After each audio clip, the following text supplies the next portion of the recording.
Do you want to hit us with that intro music? Sweet, sweet intro music. Yeah.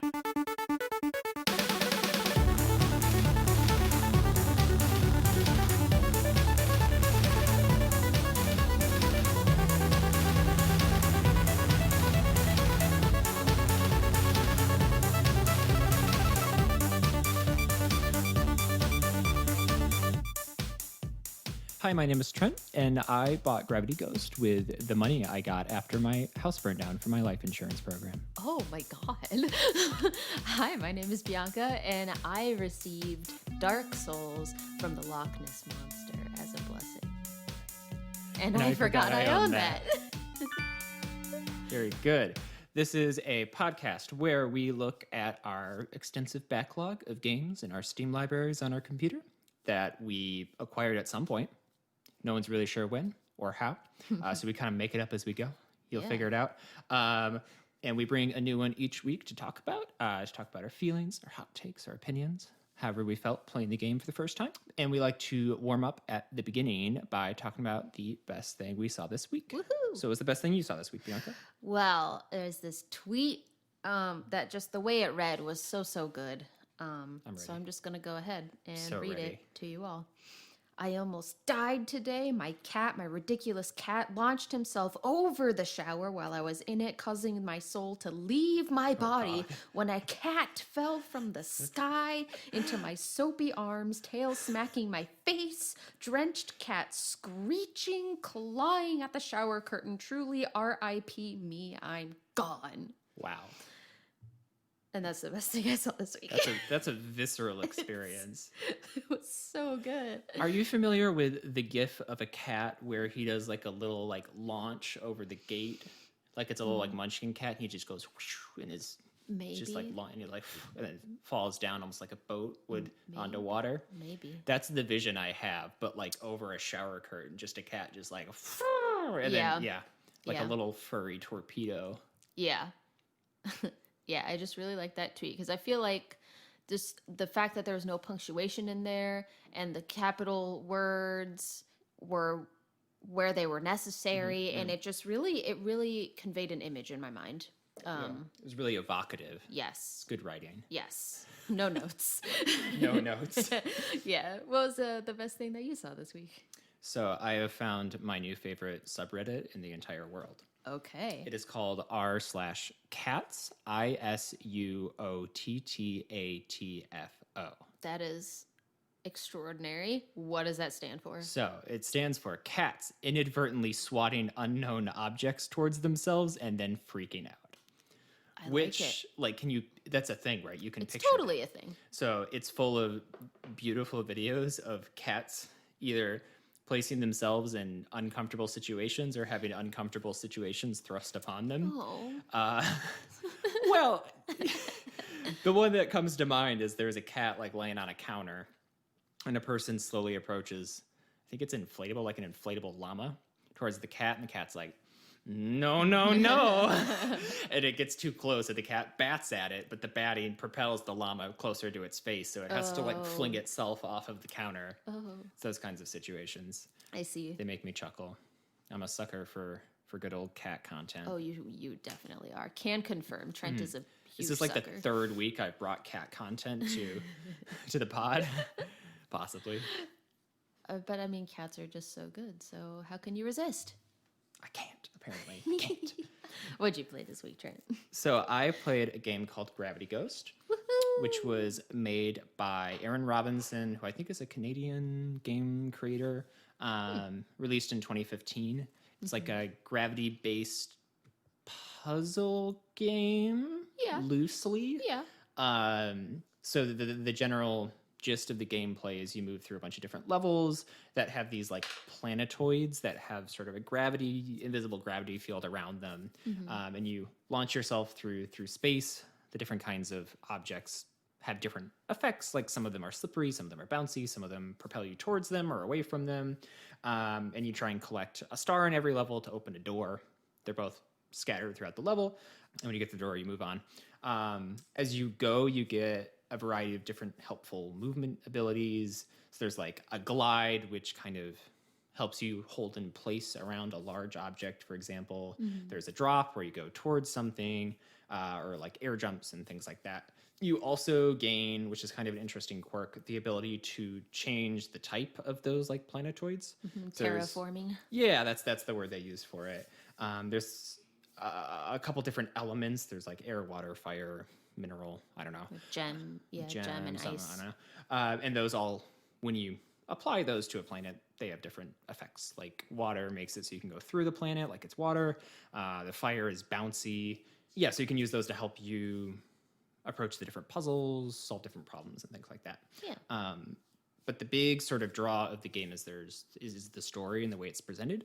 So as you go through the game, there's a bunch of different cutscenes that show you this young girl called Ionia interacting with her sisters and her neighbors on a small island. And as you progress, you unlock different little snippets. They're kind of little mini scenes.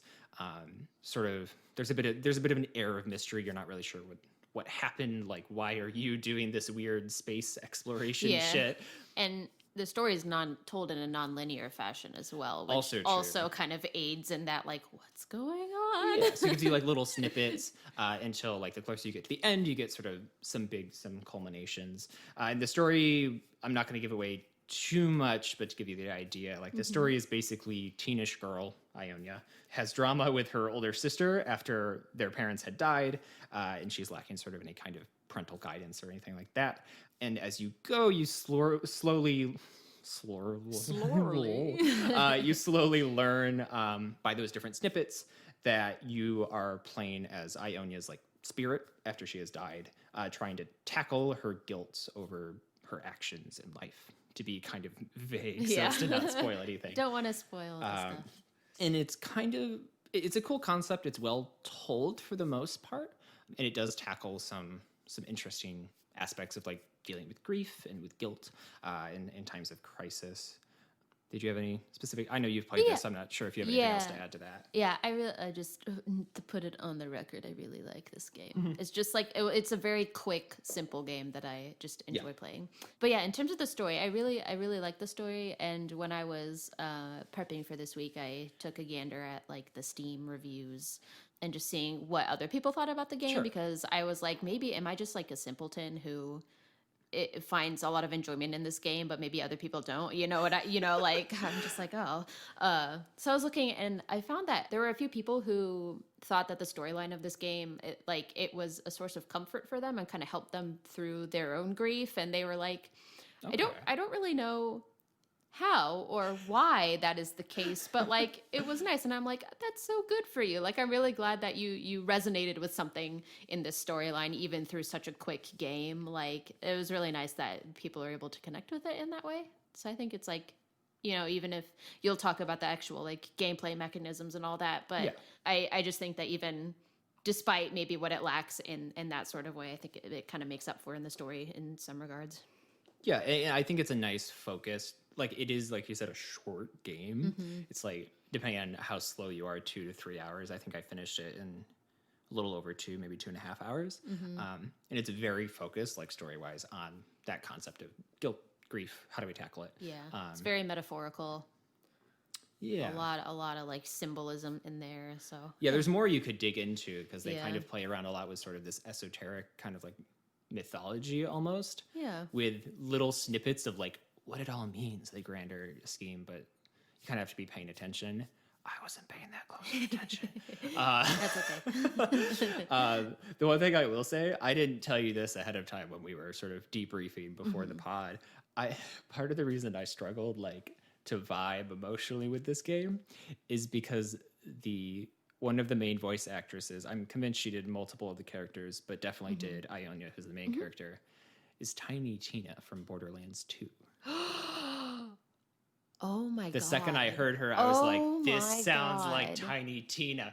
You're so right. I looked it up, it is. You're so right. For those who do not know. I'm very glad that did not like come to me when I first played this game, otherwise I might have ruined it for me. That came to me, so for those who do not know, in Borderlands 2, which is a violent shoot-'em-up action game, there is a character called Tiny Tina, who is, I think, referred to as like the world's most dangerous 10-year-old or something like that.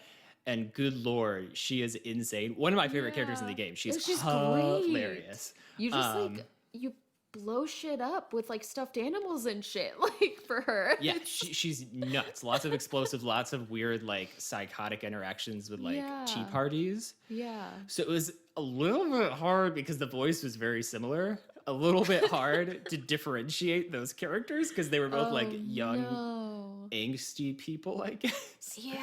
Yeah. Okay, I totally see. Yeah, I totally get that. Yeah. Voice actress is called Ash Berkeley. She's in a lot of stuff apparently because I was looking her up. But yeah, props to her. Nice. She's very talented. But Tiny Tina and Ionia were a little too close, a little hard to differentiate, unfortunately for me. Anyway, moving on. So the art style for this is really painterly is the best word I can use. It looks like someone sat and like painted out like digitally all these different scenes and characters. It's really detailed, but I think the animation lets it down a little bit because it's a little slow and a little like janky. It strikes me as someone who is a very excellent artist but has never had to animate their work before, maybe. So that was a little bit of a letdown, but the actual like the sprites and stuff are really cool. Maybe sometimes a little too detailed. Like they play a lot with really vibrant colors and sometimes to the detriment because they keep just coloring different parts of the art. And I'm like, it's a little too much. There's a little too much going on. Do we have to individually color every single bone in the skeleton outline, like different colors? It's a lot. The music is also super pretty in this. Shout out to Ben Prunty. What a legend. God bless. He also did the music for FTL, Faster Than Light, which is another game with awesome music. So this dude killing it. Yeah. Good man. Hell so gameplay-wise, I like this game in theory. Sure. But less so in practice. Sure. So I have played other games that have this like gravity field gimmick thrown yourself trying to navigate landing on different things. I don't know. Yeah. Super Mario Galaxy comes to mind a lot. Okay. Same concept, but in 3D space sometimes. Yeah. But in this game, things don't always work like I think they're going to.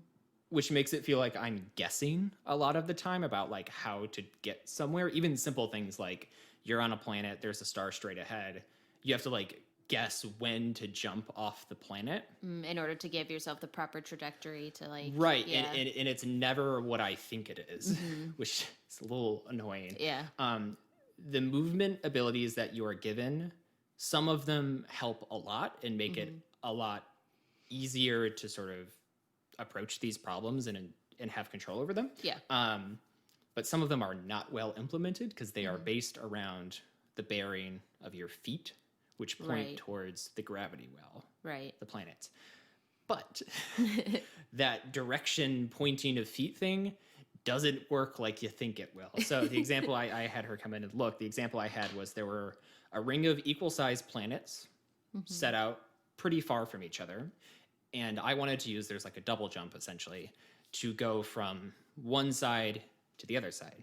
That makes sense. You jump up, use the double jump, and you keep going in the same direction because that's how double jumps work. Yeah. But for some reason, when you jump, even though you're not that far from the place you started, the feet would point towards the center for no reason. There wasn't anything in the center. You were still closest to the same one you left. Yeah. So the double jump would shoot you back towards the planet you jumped off from in the first place because your feet were now pointing the opposite direction. Right. So just like little things like that where it just doesn't work like logically you want it to work, which can make it a little frustrating.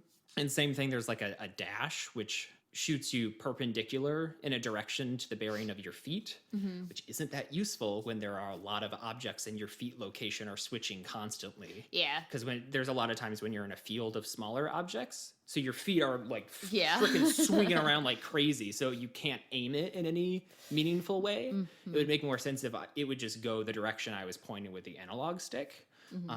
It doesn't. So I was getting a little frustrated with that. I mostly just ended up using, there's like a glide, which was nice because it worked how I thought it would. And there's like a drop where you go towards whatever gravity thing you're closest to, which sometimes worked, but like didn't work as much as I wanted it to. Like I was expecting it to. It often keeps you in a circle. Yes, which is not what I'm expecting out of something called a drop. Yeah. I'm expecting it to eventually take me to the planet, but no, it would just put me in just a permanent ellipse around the planet. Yeah. Little things like that just I found a little annoying. It was fine. Like it's supposed to be a puzzle game, not a platformer game. I keep having to remind myself, so it makes sense for there to be some ambiguity. But it was really like the feet bearing stuff that I was really like, it seems wrong. Yeah. The like having to guess and figure out like where you have to jump, that's fine. But the feet thing I was like, this just seems wrong. Yeah, like an error. They've like established it in some way, but things aren't really working. Yeah. It just didn't work how you would expect it to work is the bottom line. And the other like element they tried to add, the terraforming of the planets, I think that's really interesting. It was just really underutilized. Yeah. So you pretty much only need to use the water one, because the water essentially lets you go through the planet. So they would a lot of times trap the star you need inside a planet. So you have to go and turn into water and then go through it. I didn't use the other ones ever unless it was forced upon me by the plot. Right. Yeah, so there's like the one level where you use the fire one and like that's it.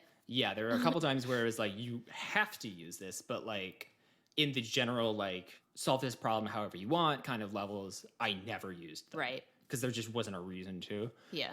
So that was kind of lame.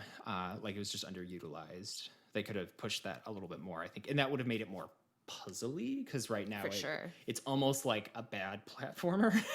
Yeah, I feel like the puzzles really only come into play with like the end of chapter, quote unquote, the Guardians. Like that's really the only time puzzles come into play, I feel like, in the game. The rest is just kind of like find a way to get the star. Right. But it's not that hard. Yeah, and some of the levels are seconds. Yeah. Like you jump once, you grab it, and you're done. And so in terms of other things that I think like could have been a little bit better, thinking about the story, it could have been written a lot tighter. Like there's not a lot of story content. There's a couple 30-second to minute long cutscenes scattered throughout. And they introduce like way too many characters. Like so many. There's, I think, 7 or 8 characters who they try and give equal weight to, in a sense, in the climax. And it just doesn't work. Yeah. Because I don't understand who half these characters are. I definitely don't have a strong connection to, like, any of them. I think they would have done a lot better with the story to focus. There's, like, an older sister character who a lot of the conflict centers around. I think if they had focused just on her, it probably would have been a more powerful sort of resolution. Yeah. Yeah, but overall, I think they did it pretty well. I think it could have been refined a little bit overall, like in all the things I mentioned in the story and the mechanics. But like as an experience, I thought it was nice. If I found myself being a little frustrated at first, I wasn't sure if I was going to play all the way through it in the beginning, just because I couldn't wrap my brain around what they were trying to do with like the controls. But as I unlocked different abilities and things like that, it helped smooth that out and make it a little more manageable. Yeah, I was a little nervous because like I really like this game and I feel like I hyped it up to you a lot. So yes. I'm sorry for hyping it up too much probably. But as Trent and I have talked about on our own but have not brought it to the podcast, I don't complete a lot of games. Like I don't finish the storyline of a lot of games. I might be close on some, but not actually like finish the whole thing. And so this is one of the few games that I've actually finished. So like that's part of also why I'm just like, oh, like it's so good because I actually like have done the whole thing and it's fun. So I was a little nervous when you first started playing because you're a very passionate person and Trent was very vocal about his frustration. Yeah. He was getting very fired up, but then you seemed to kind of ease out once you kind of got, especially that glide ability. That definitely helped you a lot. Yeah. So I feel like the abilities they give you, like the progression of the game is pretty decent. So it definitely helps smooth things out later on. Yeah, and for the record, the only reason I was getting frustrated is because it felt like what I was doing didn't get the result I had all expected, which I was like, this feels awful. Goodness. Yeah, so that was Gravity Ghost for me. What did you play this week? I played Dark Souls. So Dark Souls was developed by From Software. It's one of those like Namco games, Sony, and there are like 3 companies listed as its publisher, but the developer was From Software, which was something new to me. It was released in 2011, so it's kind of old on the scale of games nowadays. And it's a very popular game, so I don't feel like I really super need to go into like what it's about, but basically you're like an undead person. Right. You go around fighting things. The kind of, I guess, end goal of the game is there's 2 like bells you have to ring in 2 different places. Okay. So you have to just kind of go through different locations, beat out the enemies, and get to these bells. And I'm sure there's stuff beyond that as well. Sure. And it's one of those where this is very kind of like old-timey game stuff to me, is where there's like checkpoints where you don't just get to save whenever, or like not necessarily save, because you could like save whenever in that game. Yeah. It's like you don't really progress to the next thing. You can't like heal, you can't level up until you make it to this next checkpoint, which is just very, for me, reminiscent of like older games for some reason. Maybe just random things I've played. So it's that type of thing. And then each area for the most part, has its own like major boss that you have to fight. Mm-hmm. So there's kind of like a lot of boss fights involved in this game. It's a very action-y game. It's all like fighting and, just a lot of killing things. And, the other thing that kind of kills me is that what acts as experience points. So when you kill things, you get souls and you use those to level up. They just kind of accumulate as you kill things. Mm-hmm. And when you get to your checkpoint, which is a bonfire, you level up. That experience is, you can lose it.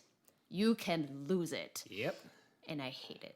I hate classic that. Dark Souls mechanics. Exactly. So that's just like another, like unique to the game sort of thing. So I would like to point out, so I did consciously purchase this game back in like 2015. I hadn't played it since 2016 or 2017. When I played it this time around this week. Yeah. I did put 5 hours on it that first in 2016, 2017. Mm-hmm. I didn't even make it as far as I did when I played it this week in the 5 hours that I played last time, because I was just not good.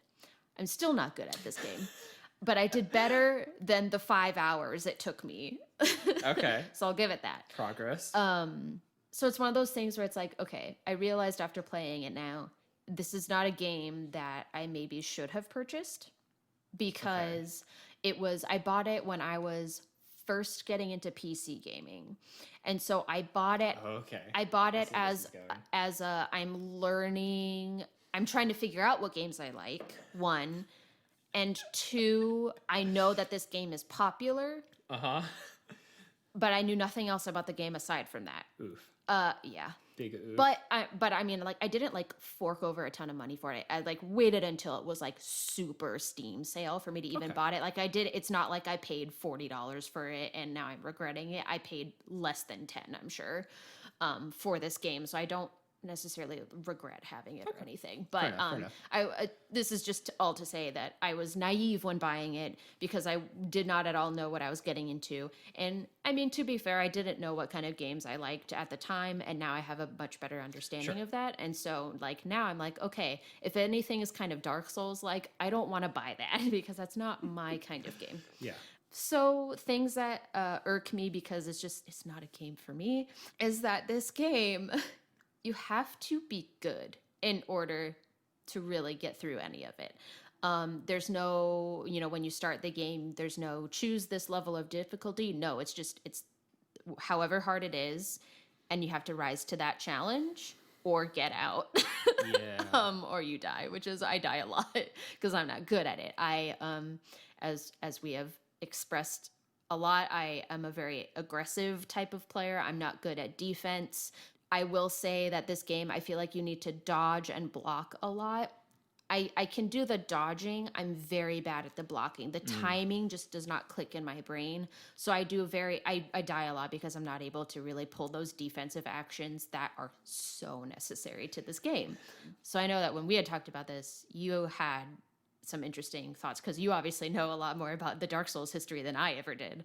A little bit. I mean, so as Dark Souls has grown more popular, there was Dark Souls 1, which you played, and there was a predecessor called Demon Souls. Mm-hmm. And then now there has been 2 more Dark Souls, plus a couple other From Software titles, and a couple other games that people have referred to as like Souls-like. And one of the defining characteristics of a Souls, I'm using air quotes for people who are not in the room with me, Souls-like games is they're just hard. Yeah.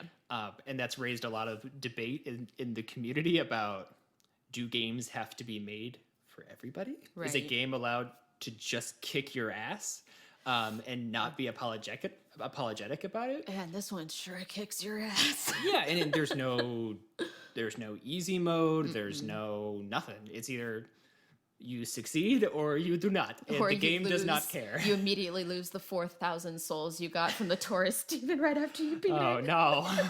Which was me. So I'm curious, like, what are your thoughts on that debate? Like, while I think in theory it would be nice to have all games be accessible to everyone, that makes for possibly a more boring just time.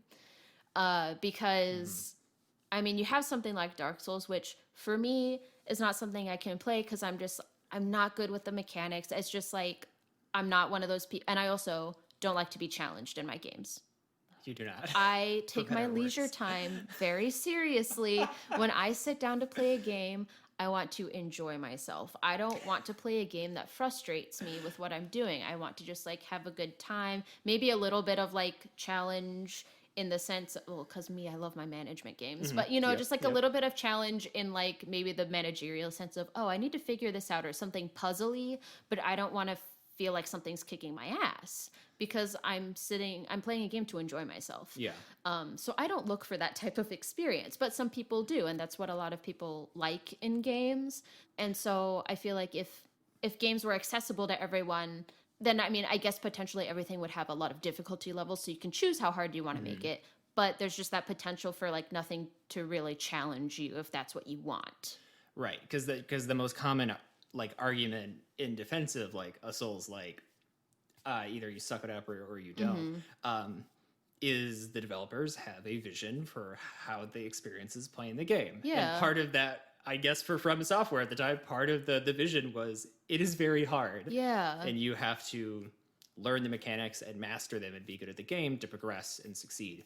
So in that sense, adding like difficulty levels and like workarounds where they subvert that difficulty. Like that's not how the game's meant to be played. Right. It defeats the artistic vision of it. Right. And like I wanna respect the devs' vision. Like as much as I would love for there to be an easy mode of Dark Souls, just to like start out with maybe. As much as I would appreciate that. Like I'm not like upset that this isn't something I can really get a whole lot of enjoyment out of. Like I totally see why people would like it, and I respect the devs for that vision. Oh yeah. It's a pretty wild game to start that debate, but I think it's a good debate to have. Yeah, and it's been more interesting as that sort of genre, again using air quotes, has developed. There's been more different variations on the concept, because Dark Souls and 2 and 3 are very slow paced games, but now we have things like Sekiro Shadows Die Twice, which is very nimble. You're doing a lot of like parkour-y grappling on buildings and stuff like that, and you die in pretty much like 2 hits, but you can also, if you master the swordplay mechanics, do really well. So there's been some variance in how it's approached, instead of always being the slow, trotting, very defensive game that Dark Souls tends to be. Yeah. Yeah. So some other things is like, so again, with those checkpoints, those bonfires that I mentioned, something that kind of killed me a little bit was because I was struggling so much in the game and I was dying a lot, I was having trouble actually advancing in each of the areas because the space between bonfires, you have to do a lot in the game to make it to the next checkpoint. You have to like go through like an area and a half before you're able to like move forward, it feels like. And it's just really hard for me, who just dies all the time, that if I make it to say almost the boss and then I die, I have to progress through everything I just did, because every time you re-heal at a bonfire, it resets the enemies.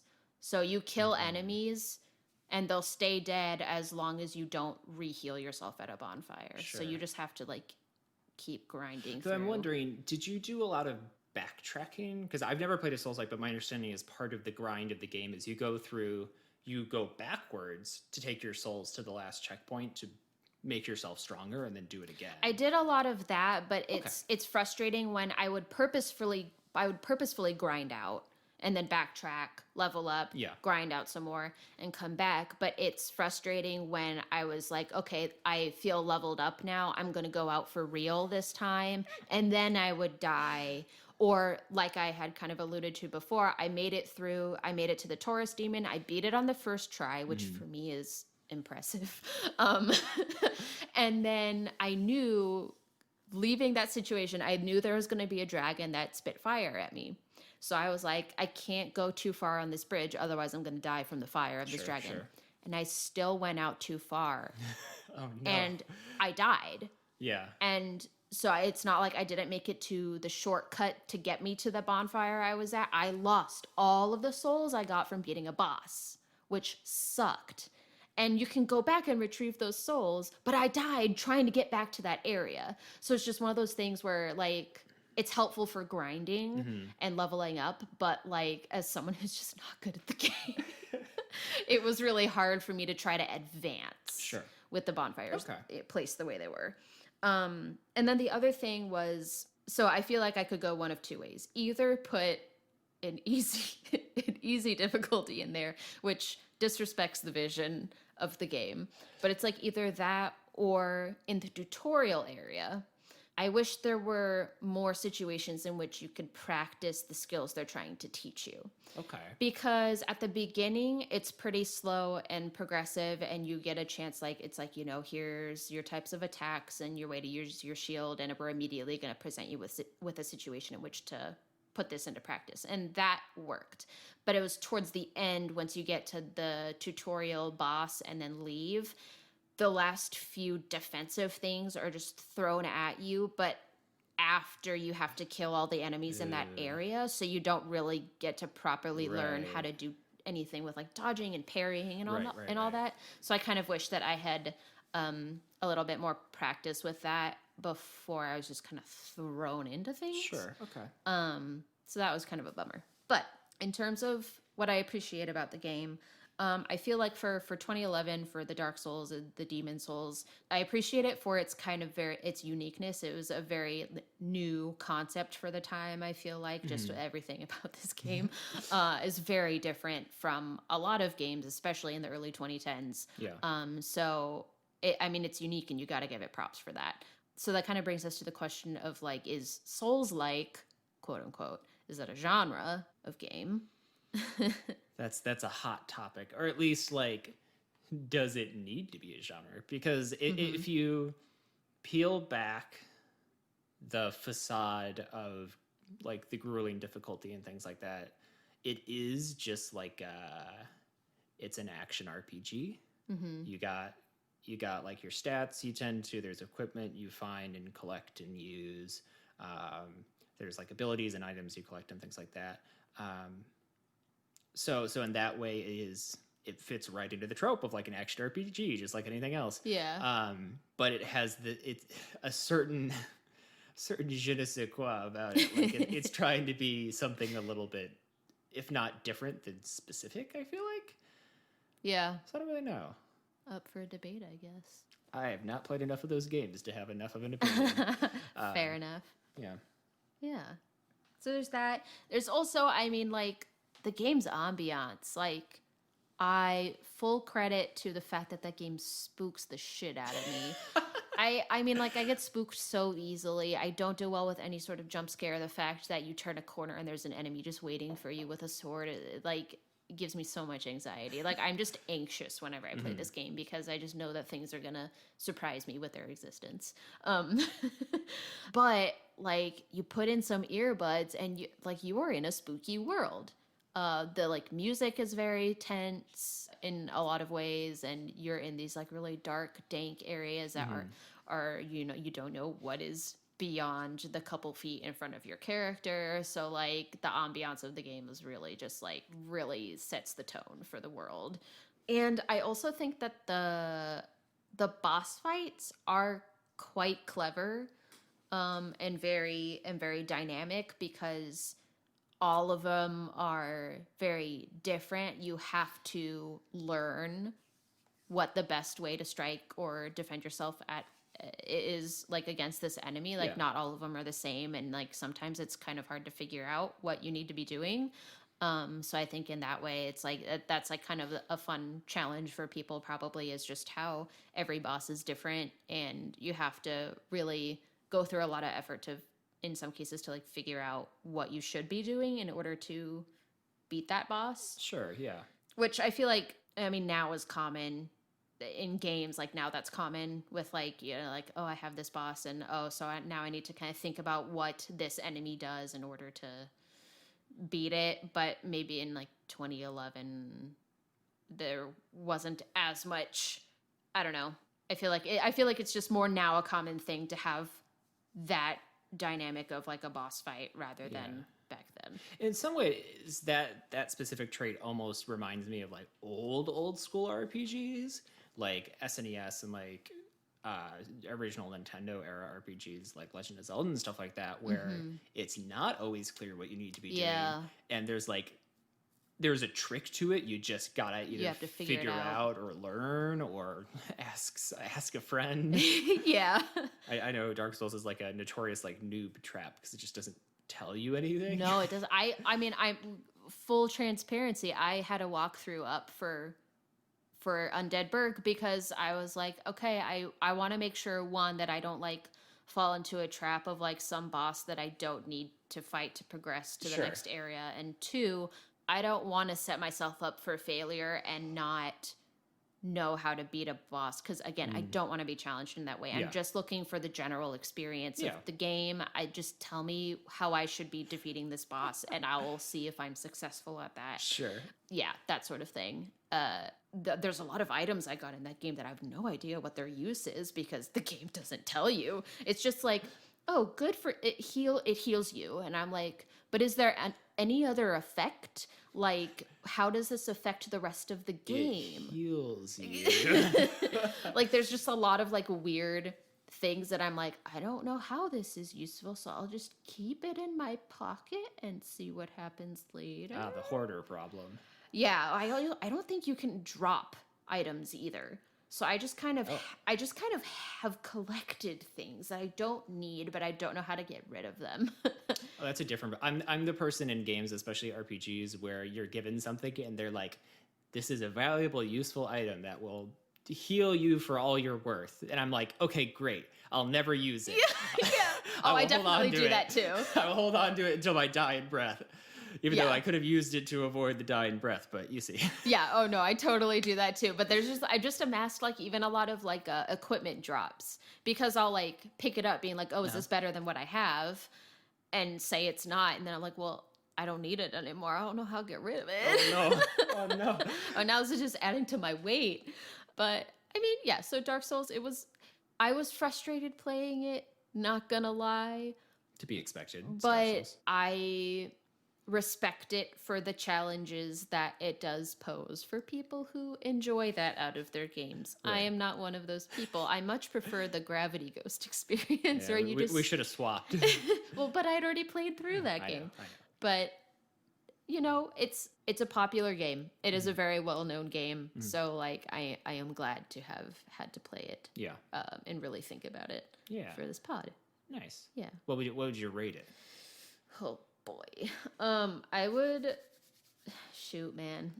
rate it maybe 7.5 out of 10 Estus flasks. It's very specific.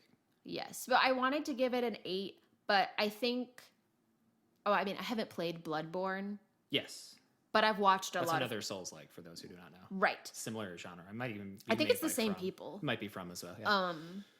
I have not played it myself. Yeah. I have watched a lot of playthroughs of it. Yeah. I like that game more. Do you know why that is? I know. No, I don't know why that is. Because it's aggro as fuck. The whole point of that game is like you get in close. That's true. Because there's like a whole life-stealing mechanic with melee attacks or something like that. Oh, that might do it. It's way more aggro than Dark Souls is. That might do it. Yeah. Yeah. So I mean, in thinking of at least the other games in kind of the quote unquote series that these devs have put out, Dark Souls is not maybe my favorite out of all of them. Sure. So hence the not 8. But I respect it for what it is, and I think it's good for what it is. Yeah. What would you rate Gravity Ghost? I'm gonna do. I'm feeling like gonna do like a 6.8 out of 10 fox spirits. Oh, wow. 6.8. That's fun. I feel like it has a vision that I think could have been refined more, like in pretty much all aspects. Like it presents a lot of good ideas. I just think it could have been a little more focused, a little bit tighter in the experience overall. Sure. Cool. Well, exciting stuff. As of this week that we are recording, our first episode has officially gone live. So you can catch us on our website, which is iforgotionthat.buzzsprout.com. You can catch us on the Apple Podcasts and the Spotify and the Stitcher and the all that good stuff. What have you. We are also on social media. So you can go ahead and give us a follow at, this is for both Twitter and Instagram, at IFIOT Podcast. So it's like, I forgot I own that, but the acronym. Tracking. So give us a follow, give us a rating on the Apple Podcast. Yeah, that'd be leave us lit. a review. That would be so lit. Yeah. Yeah, tell your friends. And tune in next week where, Trent, what are you playing? I will be playing the notorious indie platformer from the last couple of years, Celeste. Hell yeah. And I'll be playing Apotheon, which I believe is a sort of Greek or Roman mythology, you move on pottery sort of thing. I bought this game, I just never played it, so I am so excited. This is a vision, I'm ready. Yeah, so tune in next week for Apotheon and Celeste, and we will catch you then. I will leave one final note. This has been a very long episode, but there was a lot of good discussion in it. So I think we'll probably leave it more or less as is. If you like this longer episode or wish it was shorter, let us know, and we'll cater to that to the best of our abilities in future episodes. We try to go with the flow on the episodes. Yeah. So we'll see what happens. Yeah. Okay? All right. Peace. Peace.